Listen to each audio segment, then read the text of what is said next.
Vamos lá. Então vamos lá. Segunda pergunta. Você respondeu o que é crime. Agora, qual o potencial de um crime? Qual que é o maior? É você cometer um crime individual na rua ou você cometer um crime individual na grande mídia, nas redes sociais, que tem a maior profusão de pessoas assistindo e te ouvindo?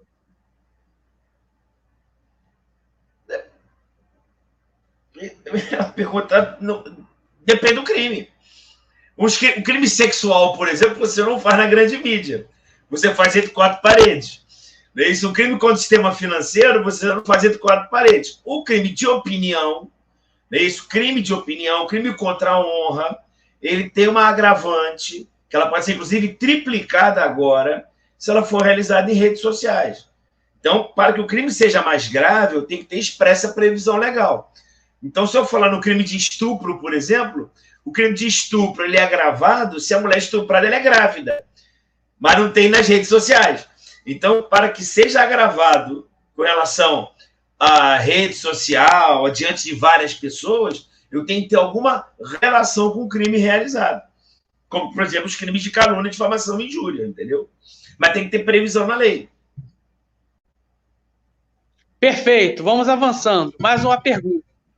Nós sabemos que qualquer ato atentatório à dignidade humana que ameace os bens jurídicos, como a vida, a integridade física, a honra, a psique, a saúde, também são crimes.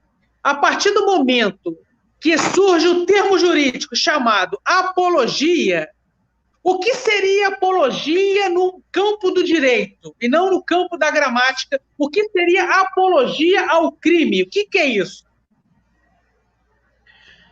Na verdade, é o seguinte, é uma questão, uma técnica, falamos de apologia, né? Porque o Código Penal, ele trata da incitação ao crime ou ao fato criminoso, entendeu? Então, o que eu posso fazer é uma incitação ao crime ou ao fato criminoso. Isso está definido lá no artigo 287 e 286. O 286, ele fala de incitação pública à prática de crime. Lá no 287 do Código Penal, ele fala fazer publicamente apologia ao crime ou a fato criminoso. Então, quando a gente fala lá no 287, que é fazer apologia a crime ou fato criminoso, o primeiro ponto que toda pessoa que lida com crime deve entender que quando eu falo de crime, o crime, em regra, ele é punido a título de dolo. E o que é dolo? Dolo é intenção. Então, a pessoa tem que ter a intenção de fazer apologia a um crime, ou um criminoso, ou um fato criminoso, ou um autor de crime. Então, fazer apologia. O que é fazer apologia? Enaltecer aquela situação. Mas eu tenho que ter dolo. Então, primeiro ponto. Se eu fizer aqui, né, negligentemente, imprudentemente, não é isso? Atecnicamente, imperito, sem perícia, negligente, imprudente, não é isso? Eu, sem ter a intenção de fazer apologia ao crime, eu não vou estar cometendo o crime, porque esse crime de apologia ao nazismo, por exemplo, ele só é punido a título de dolo.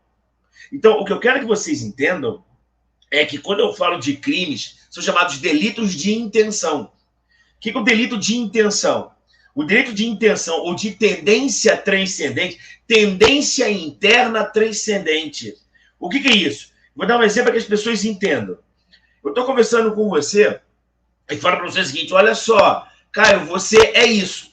Você é branco, você é negro, você é barbudo, você é alto, você é baixo. Quando eu falo isso, isso é uma conduta. Eu preciso analisar de maneira interna, transcendente, qual é a minha intenção. Quando eu falo que você é alto ou baixo, qual é a minha intenção? Ah, o seu nome é Caio Mirabelli. Ah, o seu nome Caio Mirabelli, ele é um nome nazista. É o nome do judaísmo. É o nome... Eu tenho que ver qual é a minha tendência transcendente, qual é a minha intenção. Então, só para que as pessoas possam entender, existem crimes, né, de resultado cortado. O que é isso? Vou dar um exemplo aqui, todo mundo possa entender o que eu estou falando.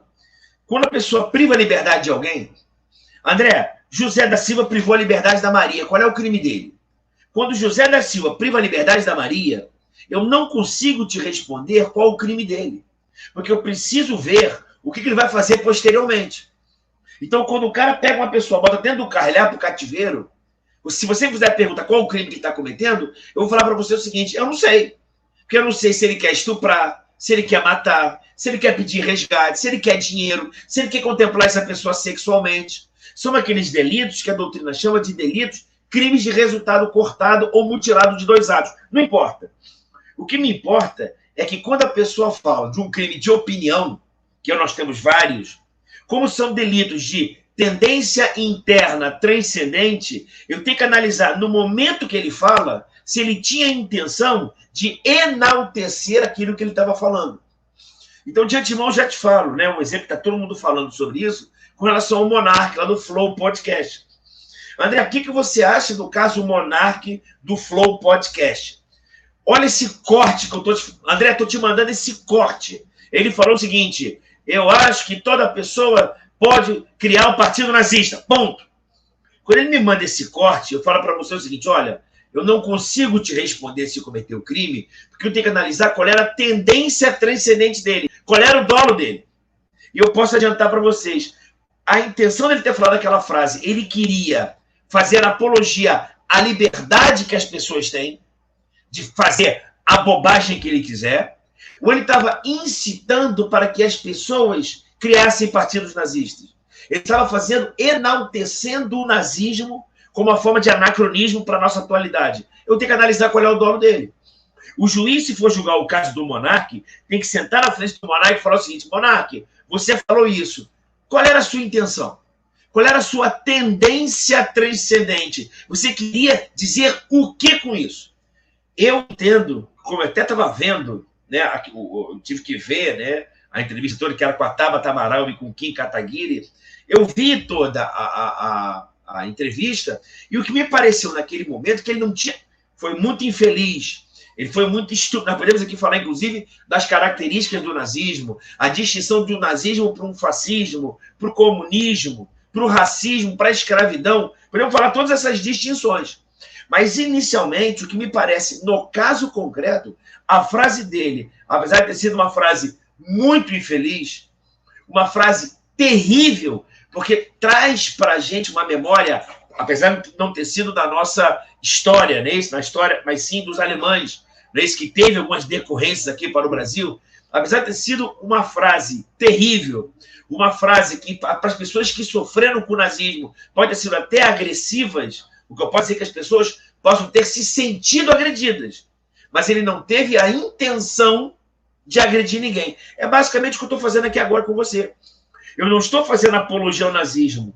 Eu não estou defendendo que a frase dele foi uma frase maravilhosa e correta. O que eu estou te dizendo que a intenção, que me parece, que a intenção naquele momento que ele falou não era fazer uma apologia ao nazismo, mas era enaltecer a liberdade que o ser humano tem de fazer, inclusive de falar grandes bobagens, grandes idiotices, grandes coisas que ofendem muitas pessoas.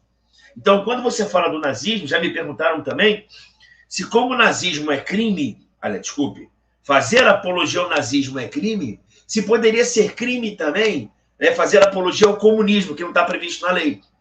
E aí, você, quando traça as distinções entre o nazismo e o comunismo, você vê que são coisas muito parecidas, porém diversas. Quando você fala de fascismo, você fica um pouco mais próximo. O nazismo se aproxima muito do fascismo, na verdade é quase que uma decorrência do fascismo, o nazismo, porém não se assemelha tanto ao comunismo, mesmo o comunismo tendo matado muito mais do que o fascismo e do que o nazismo juntos.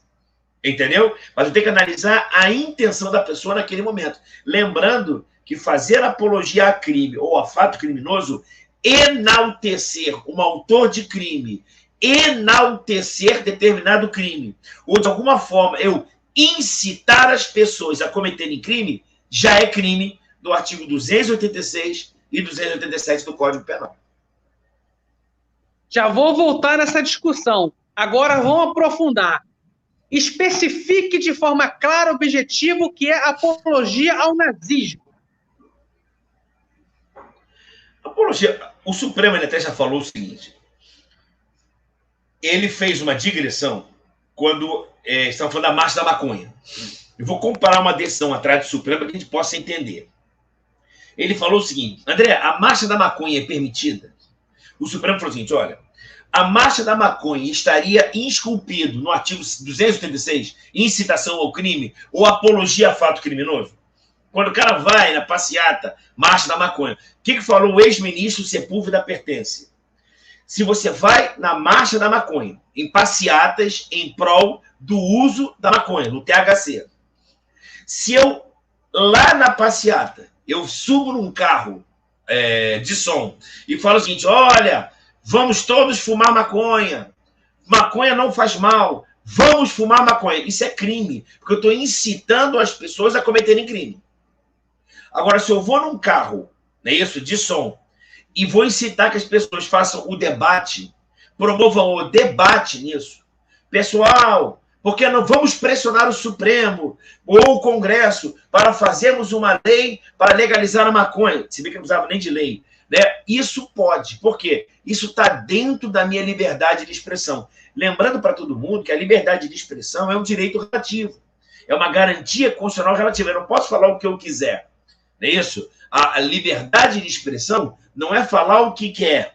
Existem algumas limitações, algumas restrições ao uso dessa liberdade de expressão. Uma delas é fazer um discurso de ódio. É o hate speech. Então o Supremo falou o seguinte: uma das restrições da livre manifestação do pensamento é o cara falar o que pensa, mas quando eu falo o que eu penso, eu passo a estimular que pessoas cometam crime. Então, André, o que seria o crime de apologia ao nazismo? Eu aqui, nesse espaço nosso, né, isso, com vários seguidores aqui, uma quantidade grande de inscritos nesse canal, né, isso, começar a falar assim: olha, nós precisamos rever o nazismo. O nazismo não foi tão ruim quanto nós pensamos. Não é isso? Os judeus talvez merecessem todo o mal que geraram a ele. Isso, eu estou enaltecendo isso aí. Olha, o Tribunal de Nuremberg, as leis de Nuremberg, Goebbels, Hitler, não foi tão genocida como estão dizendo que é. Me parece que o nazismo foi algo bom. Existe um lado positivo no nazismo. Se eu tivesse a intenção, né, isso que fosse tão somente didática ou exemplificativa, eu estaria cometendo o crime de apologia ao nazismo. Eu estaria enaltecendo um movimento político que tinha como fundamento essencial a eliminação de pessoas que tinham uma raça inferior, supostamente, evidentemente. Então, qualquer frase que eu tenha... não é a frase que eu esteja... Até porque senão eu estaria cometendo crime agora. Não é isso? O que eu falei agora, toda frase que eu falei pode parecer que seria apologia ao nazismo, mas não é por quê? Porque eu não tenho nenhuma intenção de promover ou enaltecer esse movimento político. Muito pelo contrário. Não é isso? Às vezes a gente... Foi o que o Supremo falou. Toda pessoa que fala sobre o nazismo e tem a intenção de promover o conhecimento, informações do que foi o nazismo, ele pode perfeitamente. Tem até uma questão interessantíssima do Supremo. O Supremo falou o seguinte: olha, a pessoa é livre, sim ou não? A liberdade, olha o que falou o Supremo. A liberdade, ela é plena, não é quando a alma é pequena, não é pequena. Mas a liberdade, ela só vai ser plena quando a pessoa tem o conhecimento necessário para essa liberdade. Olha que legal. Não é isso? Aquele cara que está na rua, que não teve acesso à cultura, não é isso? Ele acha que ele é livre, porque ele acha que ele pode ir para qualquer lugar. Mas a liberdade do pensamento, que é a coisa mais linda que você tem, essa liberdade de pensamento só você vai ter se tiver acesso ao conhecimento. Então, se nós aqui, nessa live aqui, nós começarmos a falar da desgraça que foi o período do nazismo, nós não vamos estar fazendo apologia a isso. Pelo contrário, nós vamos trazer conhecimento para que as pessoas possam se libertar ainda mais. Teve um professor que ele falou bacana, que ele falou assim com relação ao monarca. Ele falou: olha, sabe o que eu acho que o monarca deveria fazer? Não é pedir desculpa, não. Aliás, pedir desculpa é óbvio. Mas o ideal mesmo é que ele fizesse o seguinte: promovesse e demonstrasse que ele está fazendo um curso sobre o nazismo. Que ele estivesse lendo um livro sobre o nazismo. Que ele estivesse efetivamente tendo conhecimento sobre aquilo. Porque eu não quero que ele não volte a repetir aquilo. Eu quero que ele tenha conhecimento para que ele possa saber a desgraça que isso foi. E sabendo a desgraça que foi aquele período, eu sequer daria como exemplo, na liberdade de expressão, uma apologia ao nazismo. o conhecimento, ela amplifica a liberdade da pessoa. Isso é interessante isso. Vamos aprofundar agora. Como a gente está caminhando para o final, vou fazer 2 questionamentos aqui com o nosso convidado. Quando a gente tem 15 anos de idade até os 18, a gente aprende no ensino médio e no finalzinho do ginásio e no início do ensino médio que o nazismo foi um dos maiores crimes cometidos contra a humanidade, que foi uma coisa demoníaca, maligna, horrorosa, de cunho exterminador. E aí o monarca e o outro deputado, Kim Kataguiri, que estavam naquele flow, dando entrevistas, discutindo sobre o tema com a deputada Tabata, nós sabemos que os 3 ali tiveram ginásio e passaram pelo 2º grau. E sempre souberam que o nazismo foi podre.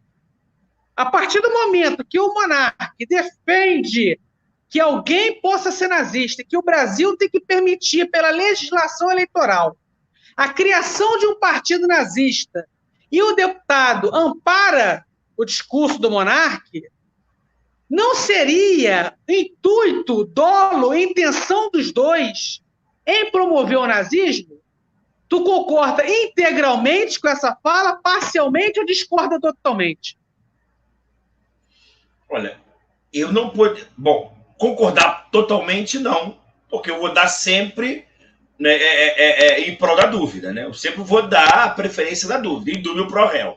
Então, eu não posso inferir peremptoriamente, eu posso afirmar peremptoriamente que a intenção deles, naquela frase, naquela conversa, principalmente do deputado, que talvez eu não percebi ele tendo falado diretamente, mas é aquele chamado silêncio eloquente, o que a Tabata não fez. Naquele momento que ele fala aquela frase, não, eu acho que a pessoa tem que ter liberdade para fazer o que ela quiser, inclusive se ela quiser criar um partido nazista, ela pode. A deputada Tabata, ela foi enfática naquilo. Ela falou, olha, eu acho que não. A liberdade de expressão é relativa, você tem algumas limitações. O nazismo ele foi uma ideologia política que pregava o extermínio do diferente. Então, eu não posso permitir a criação desse partido. Ela foi enfática. O deputado foi um pouco omisso com relação ao silêncio eloquente dele. Ele devia ter sido mais contundente ao falar aquilo. Pô, cara, não fala isso não. Quem falou foi ele, foi o monarca. O que eu estou te falando, que a dúvida que eu tenho, se o monarca ele tinha intenção de enaltecer o nazismo, eu não estou aqui como advogado dele, mas se a intenção dele era fazer uma apologia ao nazismo, ou se a intenção dele era enaltecer a liberdade que a pessoa tem de falar bobagem. Tá entendendo? André, você é contra ou a favor? Por exemplo, eu falo para meus alunos que a gente não pode confundir uma coisa que todo mundo confunde, que eu não estou querendo ser altamente controvertido, como é que fala? É polêmico, mas todo mundo confunde racismo com escravidão. Entendeu? A pessoa acha que escravidão e racismo é a mesma coisa. É óbvio que um pode levar o outro, mas não são iguais. Escravidão é escravidão, racismo é racismo. Então o cara vai, esse cara é racista em razão do país ter sido um escravocrata. Pode ser, mas não existe essa relação direta. Quando você estuda a escravidão e você entende que o Brasil pode ser um não racista, você vê que são institutos diferentes. Eu não posso falar que socialismo e comunismo são a mesma coisa. Eu não posso falar que fascismo e nazismo são muito parecidos, mas não são a mesma coisa. O problema é que a ausência de conhecimento nos leva a essa confusão. Então, eu tenho que analisar internamente o dolo dele, a intenção dele, que mesmo sabendo todo o mal que ele fez, ele pode ter feito uma ponderação. É isso, talvez por ele não ter vivido essa desgraça do nazismo, ou então não ter tido um conhecimento necessário que o nazismo foi uma grande desgraça, tão somente no âmbito civil. Tanto que as sanções cíveis, me parece que ele está tendo. As sanções de mídia, administrativas, ele já está tendo. Eu preciso avaliar, e o que a princípio eu não condenaria, pelo crime de apologia ao nazismo. E o que é interessante, que lá na lei de racismo, na lei 7716, o crime não é você fazer, lá na lei de racismo, não é você fazer apologia a crime ou a fato criminoso. Lá no artigo 20, ele fala fabricar, comercializar, distribuir ou veicular símbolos, ornamentos, propaganda que utiliza o quê? Para fins de divulgação do nazismo. Não é isso? Foi mais ou menos, né, querendo aqui gerar uma certa polêmica entre a gente, quando o Adrilles também, lá da Jovem Pan, né, ele falando o discurso dele contra o nazismo, não é isso? Falou que o nazismo é uma desgraça, é isso, é horrível, Hitler não matou 7 milhões de judeus, né? Não foram só os judeus, foram negros, homossexuais, ciganos, comunistas. Aí no final ele vai lá e levanta a mão dele. Ele fez um símbolo nazista. Eu tenho que analisar se a intenção dele era ou não era. Entendeu? Agora, se ele fez, que ele falou que foi só um tchau, só que ele não fez tchau assim, fez um tchau meio assim. Não é isso? Se ele fez um tchau meio assim, ele tinha a intenção de fazer apologia a um símbolo nazista, eu tenho que entrar na cabeça dele. O que ele fez é o que ele fez. Eu preciso analisar qual é a sua intenção. Entendeu? Isso é complicado. Isso é muito difícil. Eu tenho que analisar no caso concreto. Entendeu? Então, assim, numa primeira análise, veja bem, é uma análise prima facie. Eu estou analisando superficialmente.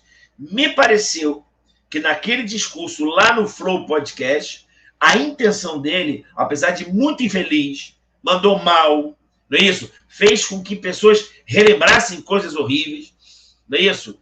Me parece que a intenção era fazer uma propalação da liberdade de expressão, entendeu? Exagerou, foi para um plano que não é aceitável na sociedade, na nossa sociedade, inclusive, é crime por lei, então me parece que ele foi muito infeliz, mas tenho dúvida se ele estaria no plano criminal. No plano criminal, civil administrativo, eu não tenho a menor dúvida. Nós não temos liberdade. Eu, André, não sou livre para falar o que eu quero. Eu sou livre para falar o que eu quero, só que eu tenho vedações. É vedado o anonimato, é vedado o discurso de ódio, não é isso? A pessoa que se sentir ofendida, ela tem direito à indenização. Eu posso caluniar, difamar ou injuriar terceiros, não é isso? Agora, se é crime, eu tenho que avaliar ali.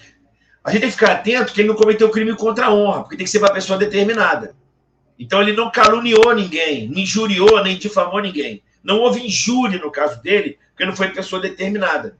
Ele não fez apologia a nenhum símbolo nazista, não estaria na lei do racismo. Ele poderia estar fazendo apologia a crime ou fato criminoso, era onde ele poderia incorrer, desde que ele tivesse o dolo, entendeu? Última pergunta, que é um outro raciocínio que eu queria fazer. A sociedade ter recriminado tanto o monarca quanto o deputado, independente se ambos cometeram ou não crime, na tua leitura, é uma coisa necessária esse pré-julgamento da sociedade para tentar abafar opiniões que podem se tornar um bolo perigoso, ou tu achas que todo mundo deva ter o pleno exercício da liberdade de expressão e, se cometer crime, responder pelas vias judiciais? Qual é a tua leitura sobre isso? Cara, tem aquele livro fantástico, né? Todo mundo conhece, acho que quem não leu deve ler. Eu até li o livro e faço resumo dele para ver se me lembrar de alguns detalhes, do livro do George Orwell, não é isso? Que é o fundador do Big Brother, 1984. Né? Então, ele traça alguns planos ali, que ele fala do Big Brother, não é isso? Que é o grande, não é isso? Amigo, que, na verdade, ele está se fiscalizando. Né? Então, na verdade, ele fala o seguinte: quem é que vai checar os checadores? Não é isso? Quem é que vai fiscalizar as pessoas que vão te fiscalizar? A questão é o seguinte: a questão é que hoje nós temos comunicação de massa. Tá? Então, se antes a gente dava aula para 100 alunos, numa sala de aula, hoje um Felipe Neto fala para 2 milhões de pessoas, falando, e ele ganhou uma grande relevância. E quando você ganha grande relevância, você também tem grandes responsabilidades. A consequência, a lesão ao sistema até democrático é muito grande.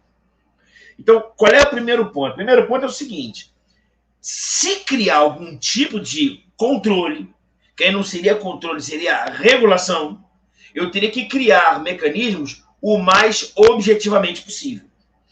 Então, por exemplo, eu acho que a limitação do que você pode falar em redes sociais jamais pode se dar no aspecto subjetivo, só no aspecto objetivo. Isso tem que estar previsto em regras claras, mais claramente possíveis, que pode ser feito através de legislação, poder público, ou pode ser feito também através daquele contratinho que você faz quando faz o teu contrato lá no teu canal do YouTube. Quando eu vou lá no canal do YouTube e abro o meu canal, eu assino um contrato que você lê ali. Meu canal pode ser suspenso, meu canal pode ser cassado, desde que eu fale algumas coisas. Então, existe hoje, como... não vou lembrar quem é que falou isso, falou que as redes sociais ela deu muita voz a idiotas.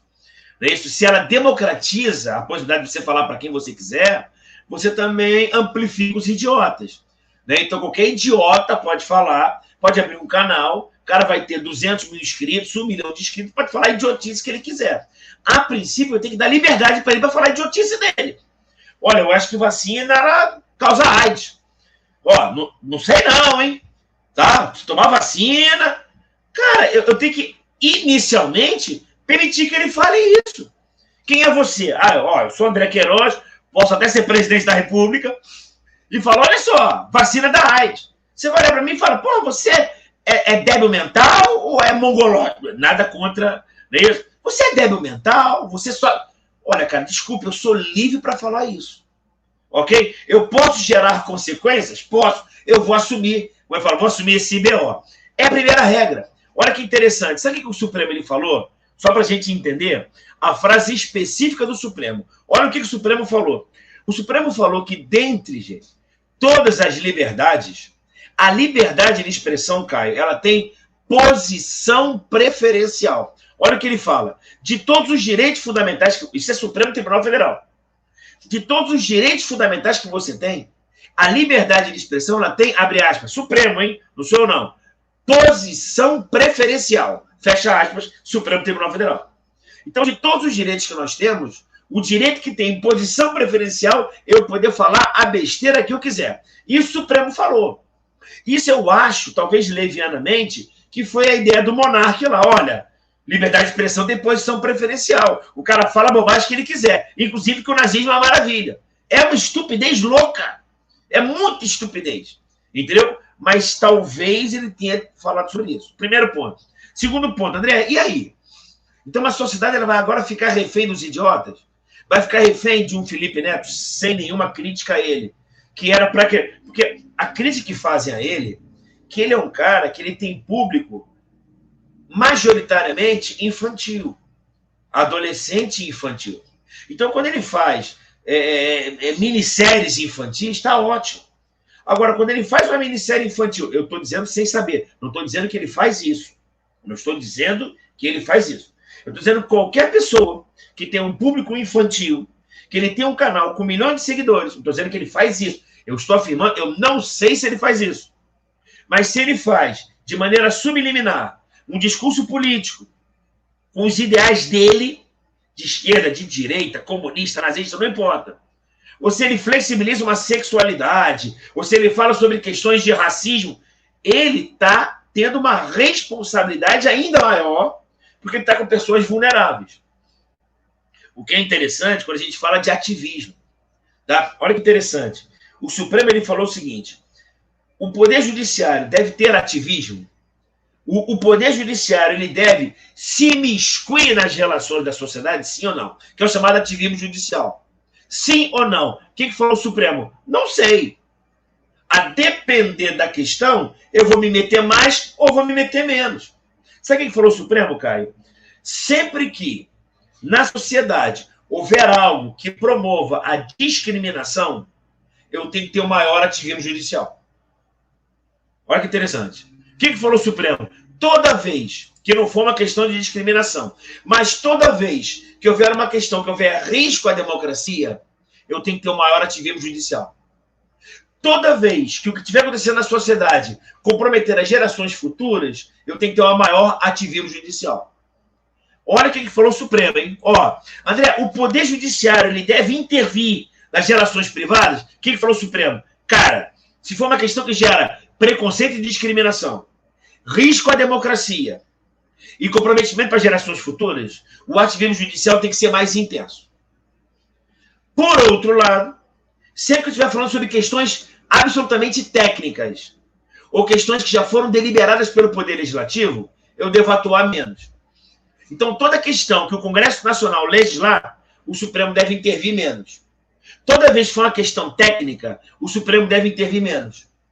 Toda vez que for uma questão de preconceito, risco à democracia, eu vou conversar com você agora aqui, Caio. Eu falo uma frase para meus alunos que é interessante, que eu falo o seguinte, olha, se democracia é liberdade, olha só o que eu estou te falando agora, hein? Se democracia é liberdade de expressão, a pessoa deveria ter, inclusive, a liberdade de se expressar contra a democracia. André, democracia é liberdade? Sim. Você tem liberdade? Sim. Tem a liberdade de ser estúpido? Sim. Então, o que você quer falar? Eu sou tão livre e o Brasil é tão democrático que eu sou contra a democracia. Não é o meu caso, claro. Mas tem gente que sustenta isso. Entendeu? Ah, então vou agora numa passeata em prol do presidente e vou botar um cartaz o seguinte, AI-5 agora. Ato institucional número 5 agora. Peraí, cara. O Poder Judiciário deve intervir, sim ou não? Sim. Porque quando ele fala na volta do AI-5, eu estou comprometendo a democracia. Você está me entendendo? Então, quando o monarca ele fala, no caso dele concreto, olha, eu acho que tem que ter partido nazista no Brasil, sim, ok? Partido comunista. Existe um risco à democracia? Sim. O Poder Judiciário deve intervir nessa situação? Sim. O que você está querendo dizer? Se o YouTube não tivesse suspenso o canal dele, talvez alguém entrasse com uma ação judicial e o Poder Judiciário fosse mandar suspender o canal. Talvez fosse possível. Lembrando, o Caio, interessante, censura e poder de polícia. A gente não pode confundir isso. André, quando o YouTube, ele suspende o teu canal, te bane, banimento do YouTube é censura? Eu falo para você o seguinte, cara, é. Sabe por que é censura? Indiscutivelmente censura. Porque quando...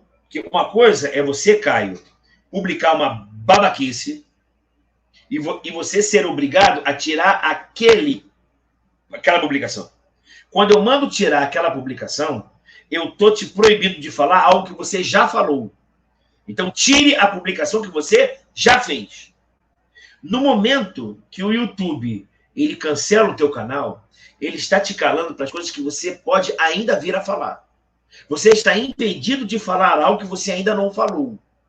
Então, a gente tem que ter na cabeça que existe uma distinção gigantesca de retirar aquele canal, que é censura, sim, do que o cara mandar tirar o podcast ali, aquela entrevista. Aí pode. Entendeu? Então, a gente tem que ter essa ideia. Tem gente que sustenta que isso não é censura. Censura seria apenas, então, somente, toda a limitação da expressão feita pelo Estado. Sempre que o poder público te limita na tua liberdade de expressão, seria censura. Então, há quem vincule censura ao poder estatal. Eu vinculo censura a atos futuros. Entendeu? Caio, a partir de agora, você não pode mais falar sobre o nacionalismo, sobre Brizola. Cale a boca com relação... Isso é censura. O que você falar, meu irmão, eu vou tirar do canal. Não, André, mas você não sabe o que eu vou falar. Não interessa. O que você falar do Brizola, eu vou cortar. Isso é censura, porque eu não sei o que você vai falar. Entendeu? É diferente você, olha, ô Caio, todas as postagens que você fez do Hitler serão retiradas. Show! Porque você já falou aquilo. Eu vou fazer uma análise, ok? Uma análise. Aí o Supremo falou, se você fizer a publicação do Hitler e ela tiver cunho histórico, pode. André, você teria coragem, não teria coragem pela questão da sociedade, mas postar no Instagram a palavra Hitler, explicando quem foi o Hitler, é claro. Isso é apologia ao nazismo? É claro que não, isso é informação. Hitler foi o cara, isso, foi um cabo, foi um herói de guerra, foi nomeado pelo presidente da Alemanha como primeiro-ministro, era um bosta, tentou ser músico e não conseguiu, não é isso? Era pós-segunda guerra, todo mundo na M lá na Alemanha, ele começou a culpar os judeus com relação à crise econômica, eu estou explicando para as pessoas. Ah, você está enaltecendo a Alemanha? Eu não, porra. Eu estou explicando para você quais as razões da evolução do nazismo. Por que foi Hitler? Eu preciso entender. Isso pode. O problema é que a sociedade ela não quer se aprofundar nisso. É muito mais fácil julgar, é muito mais fácil gargalhar, É muito mais fácil incitar que a pessoa, os Sleep Giants da vida, mandar tirar o canal, todo mundo vai rir, vai se regozijar com a desgraça alheia, mas não vai querer entender o que aconteceu. Por isso que é mais fácil julgarmos do que efetivamente tentarmos entender. Entendeu? Perfeito. Chegamos no final do programa, infelizmente. Quero tranquilizar a todos que o André Queiroz vai voltar nos próximos, porque nós temos muitos assuntos de grande relevância para debater com ele. Mas antes de encerrar aqui o programa de hoje, eu vou dar 1 minuto para o André se despedir dos nossos telespectadores. Agradecendo todo mundo ali, eu acho que é o seguinte, a liberdade, o conhecimento, ele liberta a pessoa. Tá? Então tem uma frase que eu acho bacana, acho que eu vou terminar aqui com uma frase que é bacana, que é com relação à igualdade. Tá? Então, primeiro que eu falo para vocês é o seguinte, que o conhecimento ele te liberta. Então, leia tudo que você quiser, tudo que você puder, não é isso? Evite as bolhas, evite falar para pessoas que pensam como você, abra tua mente para ser diferente e leva para tua vida essa frase do Boaventura de Souza Santos, que ele fala o seguinte: eu tenho o direito de ser igual sempre que a diferença me inferioriza. Então, eu tenho o direito de ser igual ao outro quando a diferença me inferioriza. Mas também eu tenho o direito de ser diferente sempre que a igualdade me descaracteriza. Olha que interessante. Então, se você, por exemplo, é, sei lá, negro, japonês, chinês, carioca, para não ter problema, e você, por dizer que eu sou carioca, que eu sou brasileiro, que eu sou negro, isso para mim é me inferiorizar, eu tenho direito de ser igual. Maravilha? Como, por outro lado, também, eu não posso chegar e falar que nós somos iguais aos índios, índio é ser humano como nós, é tudo brasileiro, todo mundo é brasileiro e ponto final, temos que ser iguais aos índios. Se eu me colocar numa situação de querer ser igual ao índio, pode ser que eu esteja descaracterizando ele. Então, a gente tem que ter essa noção que eu tenho que querer ser igual quando a minha diferença me torna pior. Mas eu tenho o direito de ser diferente quando, se eu for igual a você, vai me descaracterizar. Isso é muito interessante para a gente não ficar falando bobagem, que todos somos iguais perante a lei, em qualquer situação. Homens e mulheres são iguais de direitos e obrigações. Isso é meio que bobagem, não é bobagem, isso é superficial. E quando a gente fica na superfície, a gente não se... Inclusive, terminando aqui, uma das razões do nazismo ter se expandido na Alemanha, dorme com essa. O nazismo ele teve muito apoio na Alemanha, justamente por ter esse discurso simplista. Bandido bom, galera, é bandido morto. Todo mundo é igual. Tá no presídio, é só não entrar lá que tava tudo certo. Mulher tem mais é que apanhar mesmo, porque ela, cada um na sua posição. Esses discursos simples, eles atingem a pessoa com mais facilidade. Por quê? Porque nós temos preguiça de nos aprofundarmos e obtermos conhecimento. Então, fica a ideia, tenha conhecimento. O nazismo ele cresceu na Alemanha porque ele pregava discursos fáceis da pessoa entender. Tá? Então, tudo aquilo que vem muito fácil para você, ele deve estar te enganando. Leia, cara, estude que a leitura vai te libertar. Agradeço a participação do professor André Queiroz, muito obrigado, sempre uma honra contar contigo. Quero agradecer aos telespectadores que curtiram, comentaram e compartilharam a live de hoje. Quero agradecer a Cris Lantino, assessora técnica, e agradecer a Cris de Pascoal, a presidente do canal. Que tenham todos uma excelente noite. Gratidão.